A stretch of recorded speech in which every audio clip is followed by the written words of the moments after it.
Good morning. My name is Andrea Jenkins, and I am the president of the Minneapolis City Council, and I'm going to call to order this regular meeting for Wednesday, June 28th. This morning we have two resolutions to present, which we will do before taking up our regular order of business. And so we're going to start with a resolution honoring our outgoing director of Community Planning and Economic Development Department, Ms. Andrea Brennan. And my colleagues, Council Vice President Palmisano and Councilmember Lisa Goodman will read that resolution. Ms. Brennan, do you want to join us? As you know, I do not like doing these goodbye resolutions because I always get emotional in talking to staff about the incredible work that they do. I'm going to try not to be emotional today, and I'm glad Lene is standing next to me because that will help. It is almost unbelievable that we had the good fortune to have you working in the city of Minneapolis as part of our team for 8 years. This says something about the institution as an employer that we are able across the board from the lowest paid employee to the highest paid employee. People are willing to come work with us to advance the important goals of the city, and we're really, really grateful for all of the time that you were willing to put into being our incredible housing director and our wonderful CPED director. And this resolution only partly reflects the very important work that you've done. And Lene is going to present it to you, and I will go ahead and read it. Honoring Andrea Brennan for her service and dedication to the city of Minneapolis. Andrea Brennan has devoted 22 years to public service, including more than 8 at the city of Minneapolis and its residents as the Director of Housing Policy and Development and Executive Director of the Community Planning and Economic Development Agency. Whereas Ms. Brennan established common ground, trust, and compassion by developing close working relationships with elected officials, colleagues, and community members that she served. Whereas Ms. Brennan built a strong team and highlighted their incredible accomplishments regularly. Whereas Ms. Brennan brought increased and intentional focus to the creation of safe and secure housing for the most vulnerable people in our community with the highest cost burden and the greatest destabilization risk. Whereas Ms. Brennan centered the city's focus on production of affordable housing in equity with program design and evaluation by prioritizing households with incomes at or below 30% of the area median income. Whereas Ms. Brennan changed policy at the city to address displacement, increasing the use of 4D affordable housing incentives, small and medium multifamily loans, and preservation of naturally occurring affordable housing that have all stabilized and preserved nearly 2,500 units of housing. We share.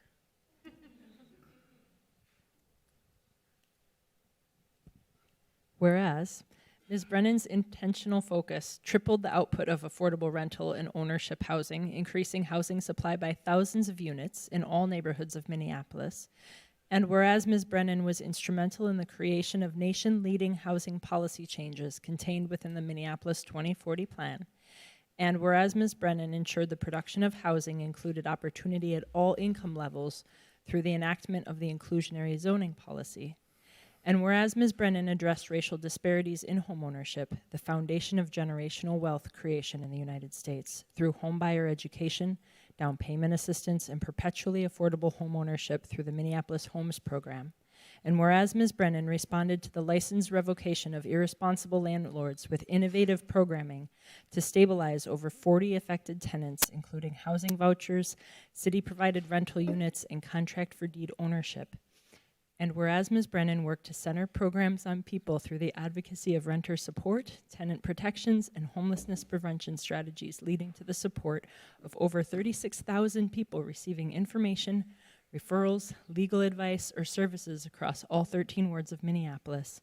And whereas Ms. Brennan represented the city to expand affordable housing access through her service as a board member on the Family Housing Fund and the Minneapolis Public Housing Authority.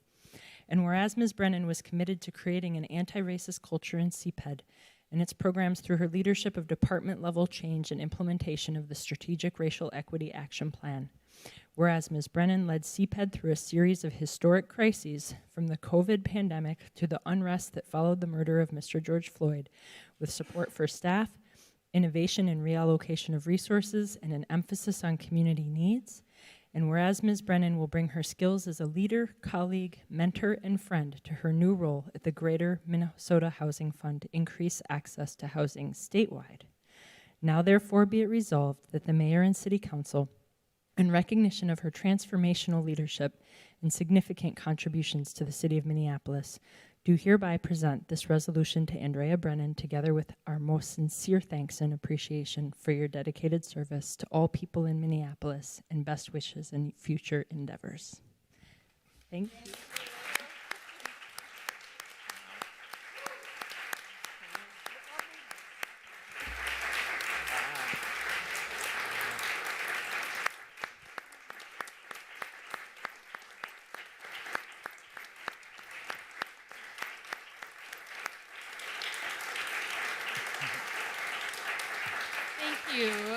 Thank you so much. Is this on? Thank you so much for this this incredible honor. And when I was thinking about what I wanted to say this morning, it boils down to one thing, and that is public service is such an honor and a privilege. And it has been the honor and the privilege of my life to serve the city of Minneapolis, its residents, its businesses, the community. And I just think this is the most important work that all of us can do is giving back to our communities and engaging in public service. So thank you for this opportunity. Thank you for this honor and this recognition.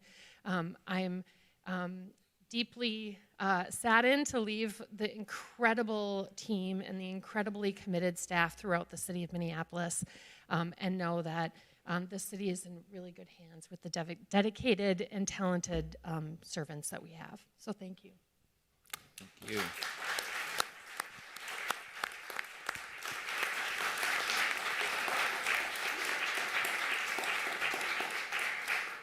Madam President, if I could ask for a moment of indulgence before she slips away to Ms. Brennan.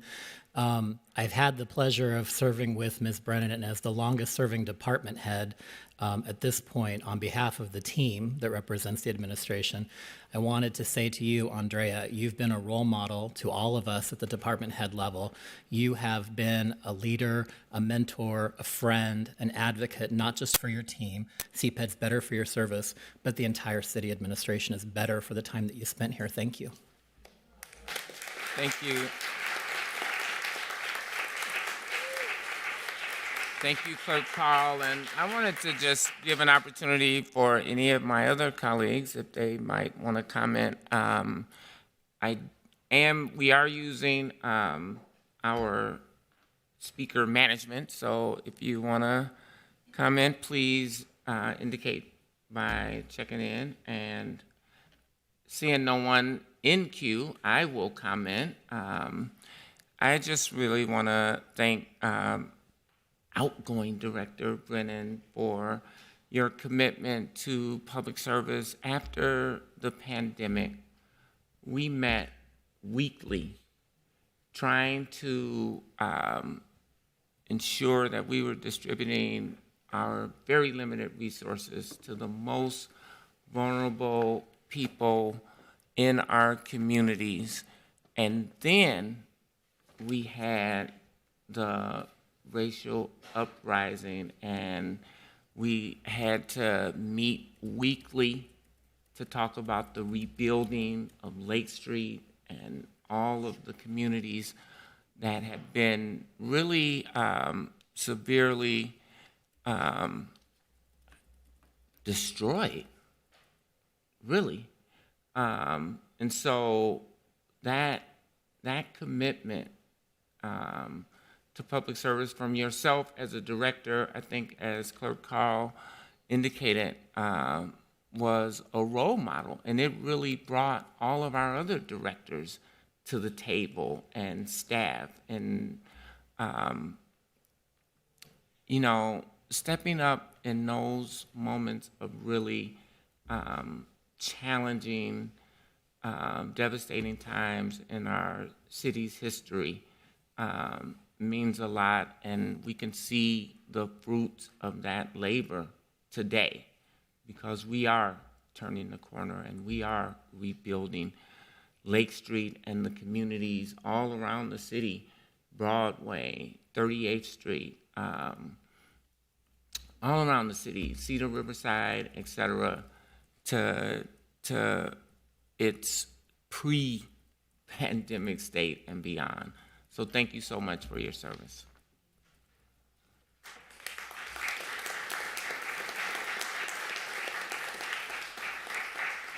And next in queue is Councilmember Johnson.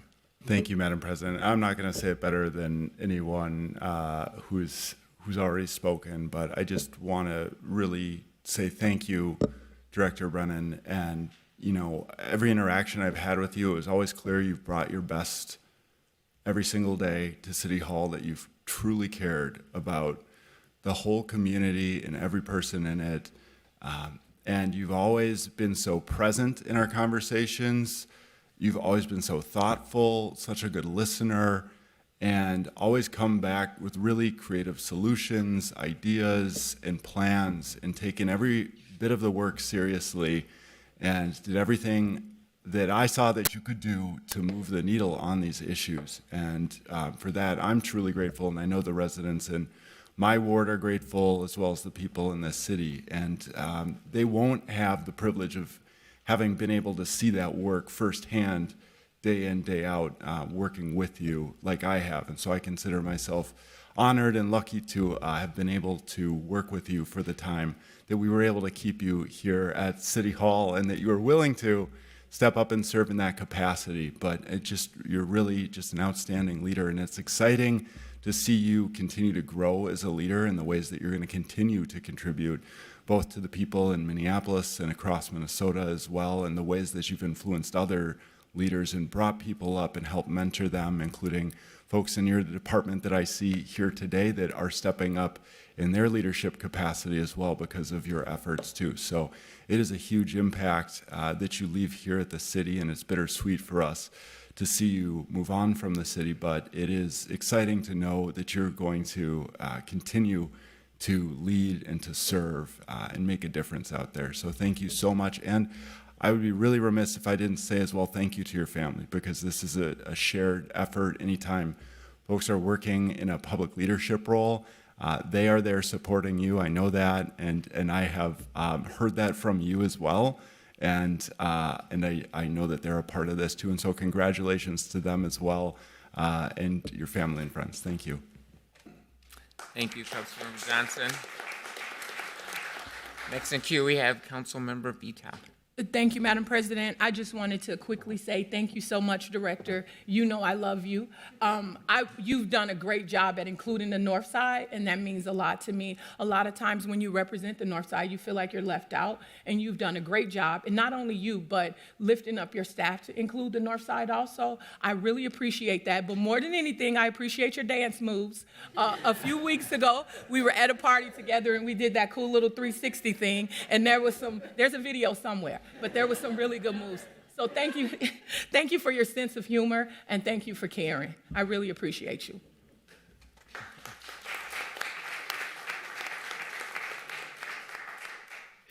So seeing no other folks in queue, we will move to our next resolution, which will be presented by myself, Councilmember Chavez, and Goodman. And it's a resolution honoring drag performance and culture as a form of free speech. So I'm gonna make my way down. I will invite all people who are here for that resolution to come up and join us.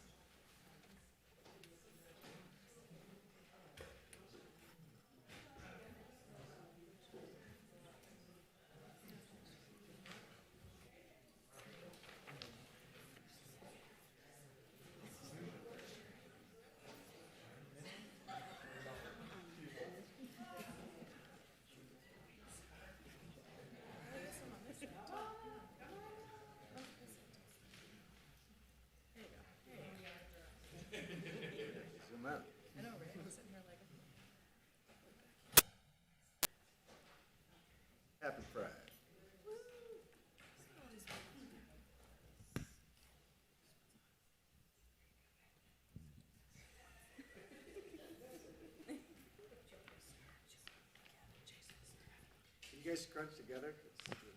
I'll start. Come on in, like we love each other. Love is love, right? Amen. So this resolution honoring drag performance and drag culture as a form of free speech. So proud to be able to present this resolution today. And it's not just for our community here in Minneapolis, but it's for communities all around the country, because we know that drag and drag culture, the LGBT community writ large, and specifically our trans youth are being attacked each and every day in legislatures and city halls all across America. So we are fighting back. Whereas drag performance is an art form built on self-expression and artistic performance, it can be a profession, an entertainment offering, a beacon of creativity, a symbol of community pride and queer excellence. It has been a place that all gender expressions and all races have actively contributed to throughout time. More recently, it has been used as a form of political protest in response to instances of discrimination, homophobia, and targeting of the LGBTQIA+ community through policing, community harassment, and brutality. And whereas the history and origins of drag performance and culture can vary depending on where you are in the world, most notably in the United States, drag performance and culture can be traced back to the late 1880s when William Dorsey Swan, an African-American man born into slavery, LGBTQ+ activist, and the self-proclaimed Queen of Drag, hosted a series of secret drag balls in Washington, D.C. Simultaneously, vaudeville shows and iconic artists featured specialty acts of burlesque, song, comedy, and dance from elegant and refined female impersonators, and became increasingly popular in touring circuits across America. Drag culture influenced all forms of popular culture, film, and media, and it was considered family entertainment in the early part of the 20th century, and in most cases, it is still considered family-friendly entertainment.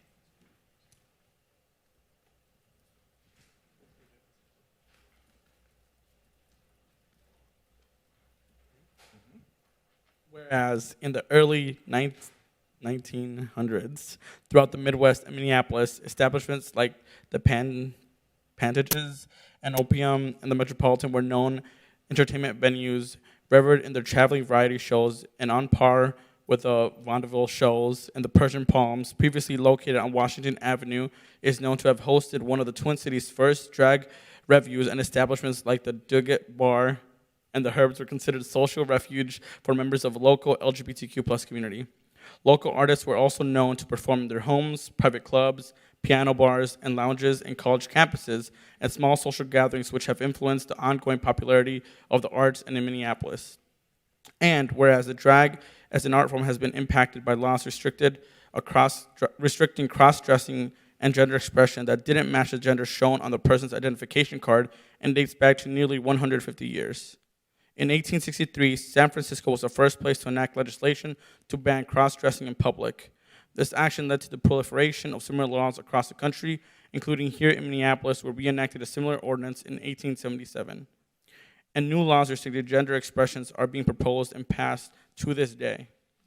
And whereas these discriminatory laws used for several decades to erase, harm, harass, and silence LGBTQ+ people, additionally, commonplace arrests subsequently led individuals' names being published in local newspapers, causing many individuals to be outed, beaten, ostracized, and employment opportunities being jeopardized.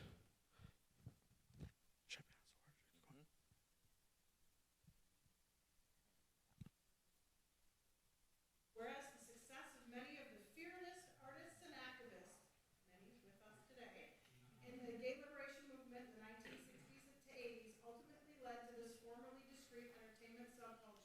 to be accepted and celebrated as part of the mainstream GLBTQ plus culture was a first.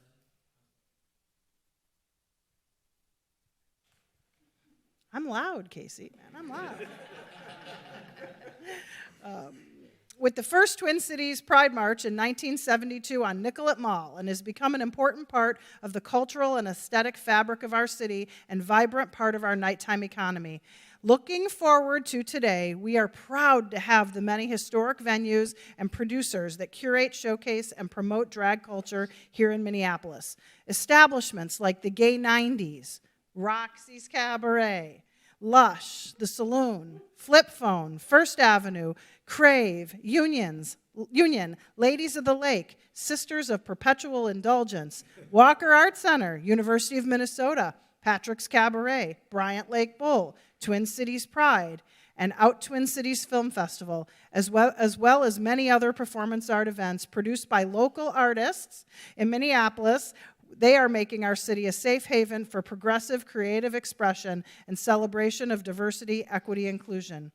And whereas the city of Minneapolis uplifts efforts that protect and promote drag culture and transgender lives, such as the creation of West Hollywood's Drag Laureate program and the repeal of New York's loitering for the purpose of prostitution law.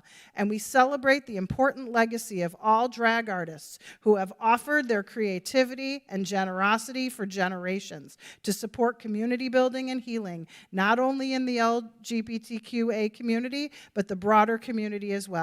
And whereas we condemn the rise of anti-drag and anti-transgender legislation where bans and restrictions have passed or are being advanced, such as Tennessee, which this past spring became the first state to criminalize drag shows on public property or in places where children may be present. And whereas nearly 500 anti-transgender legislative bills have been introduced across our country this year alone, with over 30 bills that specifically aim to restrict and limit drag performances, this number is expected to grow. Whereas the normalization of anti-transgender and anti-drag legislation will continue to greatly impact the health and well-being of LGBTQ plus youth and the broader LGBTQ plus community nationwide. And I'll come back to you.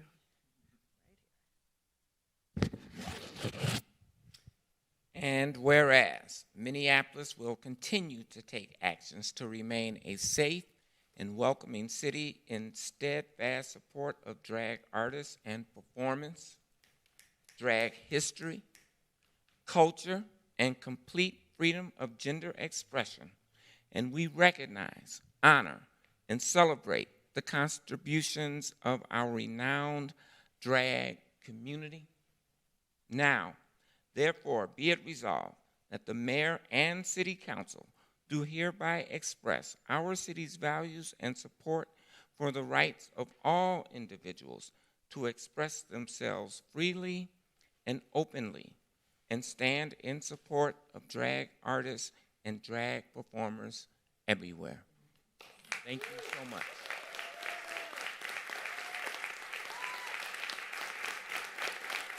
Thank you, thank you. Can we all just kind of pull in so we can get a great group photo?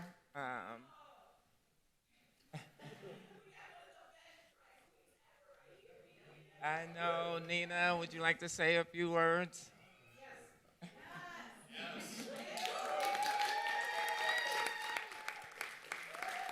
I didn't prepare anything. You could have warned me.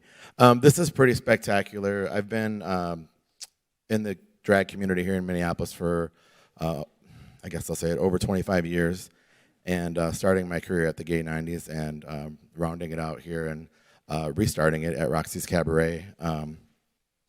And just, I have close friends and longtime friends in other parts of the country, Florida, Tennessee, where their livelihood is being threatened, and they are afraid of, laws that are being introduced, and some have passed, some have been overturned, but it's still an uphill battle, and it's often easy to be here in Minneapolis and not be affected by it. So days like today really remind me that we are living in a special place in the city of Minneapolis that does protect us and appreciate us, but not to forget that there are our brothers and sisters across the country that are going to be affected in one way or another by this level of stupidity that has just come back. So for some reason, you know, I'm going to Fargo in August to headline their gay pride celebration there, and they have to secure like 3 different venues in the event that certain laws may be passed by the time their celebration happens. So it's not lost on me how fortunate we are here in Minneapolis to have the support of not only the community but the city council, and so I'm just really deeply grateful, and go support local drag. Thank you, everybody. And we do have copies of the resolution for folks to take home and frame up in your organizations and communities. So thank you so much for being here this morning, and we appreciate you all. Love is love. Love is love.